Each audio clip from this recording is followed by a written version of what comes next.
Full time in Naples, and it has finished Napoli 4, Liverpool 1. An absolute nightmare start for the Reds in the Champions League campaign for the season. Welcome along, everyone, to the Debrief live on the Blood Red channel with myself, Patrick Smith, and Matt Addison, as we go over all the major talking points from that one. And, well, Matt, let's get straight into it. What do you make of that evening for Liverpool? Probably one of the worst under Jurgen Klopp. Yeah, it wasn't great, was it? I think there was 3 minor positives. One was Thiago coming back. I thought he looked good. One was Luis Diaz, who I thought didn't really, do himself, as much embarrassment, shall we say, as the others.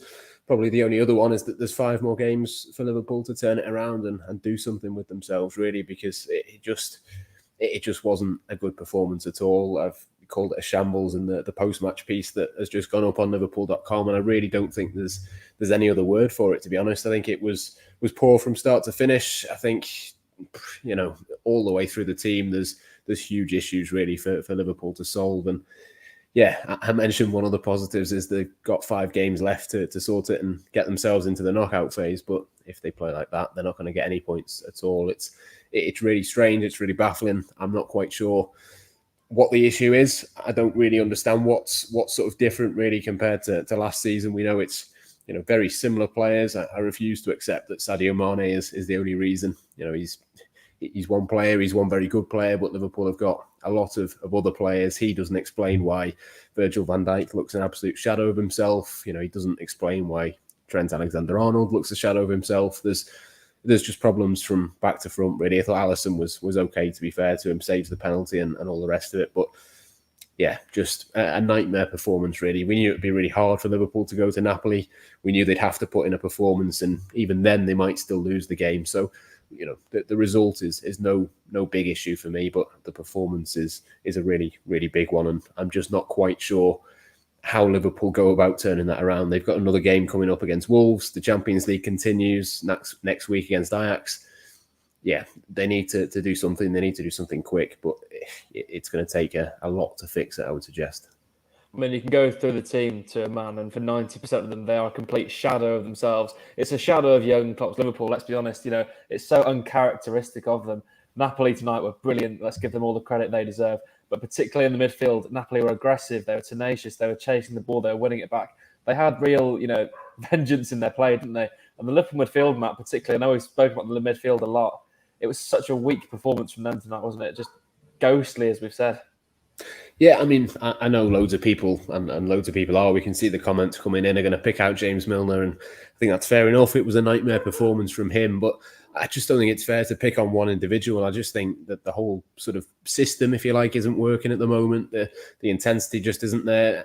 Liverpool ask a lot of Fabinho at the base of that midfield, so it's hardly fair to pin it on him either. But I don't think he's looked himself for a long time, and they just got bypassed far too easily. There was a moment in the second half where you saw Andy Robertson screaming at the midfield and gesturing with his arms to press and go and close people down, and they just weren't doing it. There was no intensity, which is ironic when you think of all the sort of messaging around Liverpool at their best is very, very intense, and they just couldn't cope with the intensity of Napoli. You look at Zielinski, who's scored a couple of goals. Anguissa, I think, is a decent player, but he's not a player that you'd look at and say should be better than the 3 that Liverpool had in there.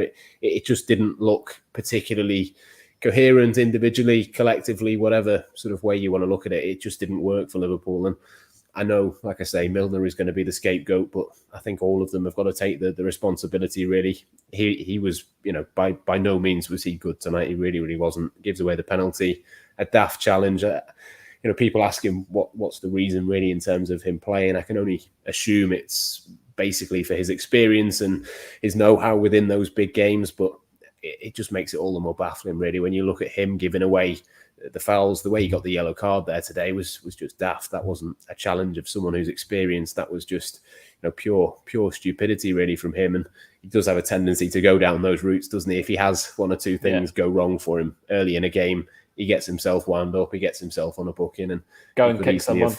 He could easily have been sent off, or he could have been hooked really before half time. So yeah, there's no real positives in terms of the midfield. I thought Harvey Elliott tried his best, but defensively that's not his strong point, and it just didn't quite click in an attacking sense for him, for any of the others. It just didn't work. It's as simple as that. Well, I was going to say, I don't want to be too harsh on Harvey Elliott. He put in a relatively decent display, but Pep Blinder's book comes out of the worst time intensity. Well, it's the one thing we're completely lacking. And I can't be surprised by the midfield performance tonight.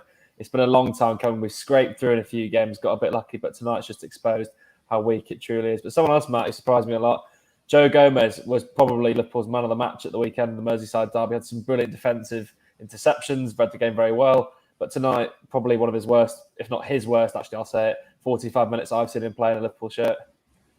Yeah, just absolutely ran ragged, wasn't he, from start to finish, really. No surprise that he came off at half-time. And again, it's similar to Milner, really. He was probably the worst one out of his area of the pitch, but he certainly wasn't the only one that was below par. I think, the penalty that Van Dijk gives away, I've seen a lot of people saying it's harsh, but I'm not quite sure whether I agree with that. I think it was a penalty. I think they just, they couldn't cope. They play this high line and it works a lot of the time, but Napoli just played it spot on. They had Victor Osimhen able to just run in behind. They had the lad on the left wing whose name I'm not even going to attempt to pronounce, who just ran rings so easily around Trent Alexander-Arnold. And I know Joe Gomez was really poor and there's no excuse for it, but I think, you look at one or two of those moments, the one where I think it is the winger, isn't it, that goes around him and plays the ball across the box. I mean, you look at a screenshot of that and Trent is just nowhere to be seen at that moment. He's kind of jogging back on the halfway line. It just doesn't feel quite right.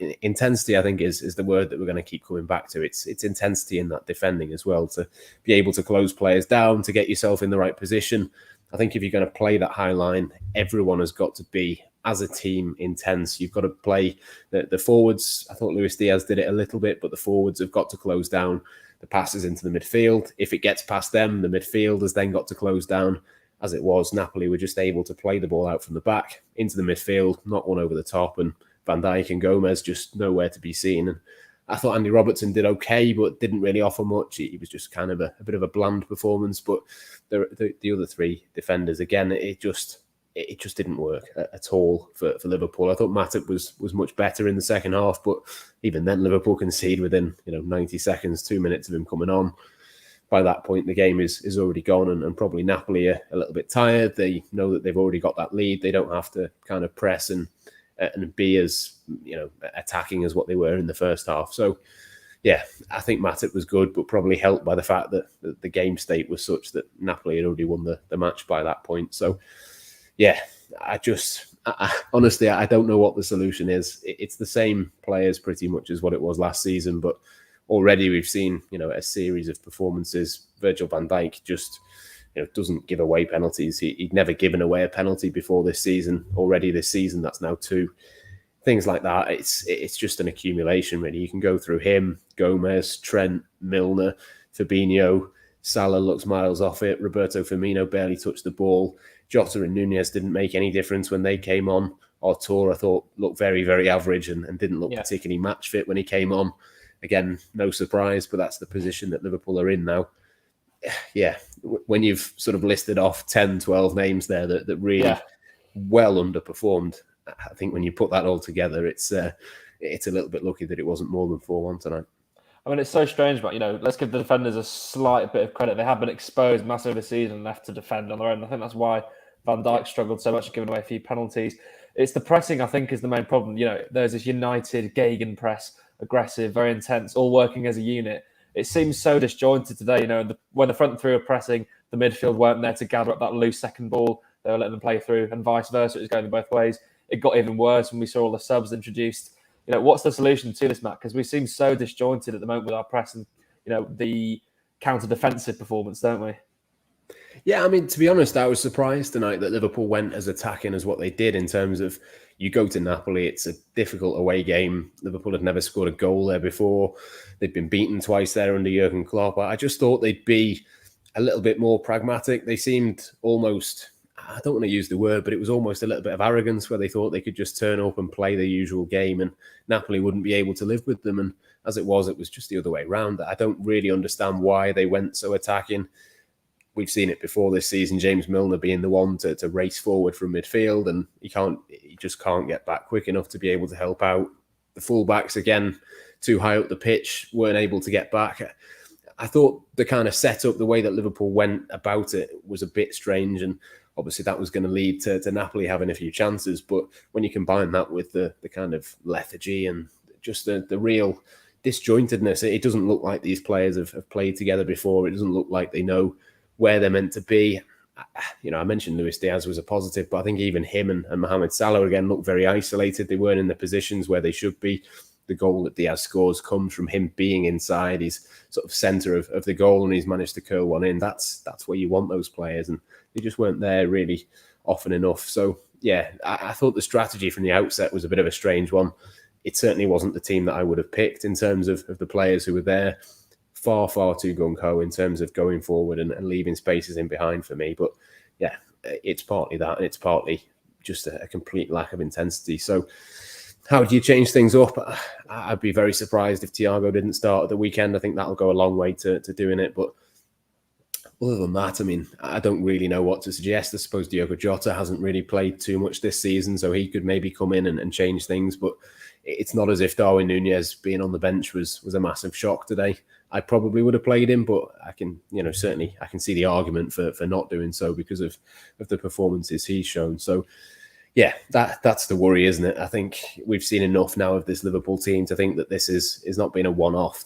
7 or 8 games into this season, this is kind of the level they've been at so far. And like I say, that the players they've got in reserve, there's no obvious fix. There's 1 or 2 players that you think are positives, but yeah, it's going to take more than Thiago to sort out this midfield. I mean, you'd have hoped it would have, caught on by now from the performances at the start of the season for Liverpool. But hopefully this can be a big wake-up call for them. And hopefully they can change something by Wolves on Saturday. But we will leave it there, Matt. Thank you for joining me, and thank you to all of you for watching and listening along in the comments as well. I'm sure we'll all be eagerly anticipating Jurgen Klopp's press conference, so make sure you stick around right here on the Blood Red channel because we'll be bringing that as soon as we have it. But for myself, Patrick Smith, and Matt Addison, thank you very much for joining us, and bye for now.